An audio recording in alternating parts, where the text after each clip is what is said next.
Hello everyone, welcome back to our channel. आपका हमारे चैनल में बहुत स्वागत है। आज के इस वीडियो में मैं आपको राउंड कुर्ती कटिंग सिखाने वाले हूँ। आई होप आप सभी लोगों को ये वीडियो ज़रूर पसंद आएगा।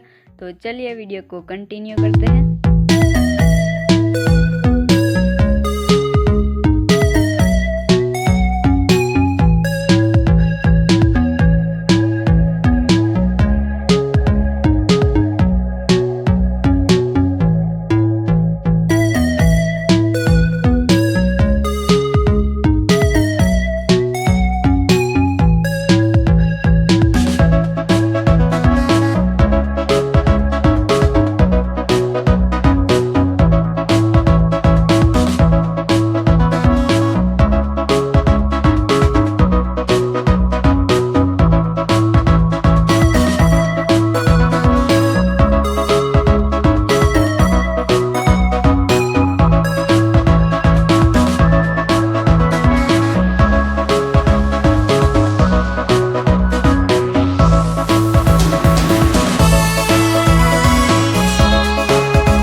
कुर्ती का स्टिचिंग वाला भाग मैं जल्दी ही अपलोड कर दूंगी। आपको मेरी ये वीडियो कैसी लगी हो मुझे कमेंट करके ज़रूर बताना, और आपको मेरी वीडियोस अच्छी लगती हो तो मेरे चैनल को सब्सक्राइब कर दीजिए और साथ ही बेल आइकन को प्रेस करना मत भूलिएगा, क्योंकि ऐसी ही अमेजिंग वीडियो की नोटिफिकेशन आपको सबसे पहले मिलती रहे। तो फिर मैं मिलती हूँ नेक्स्ट वीडियो में, तब तक के लिए बाय, टेक केयर।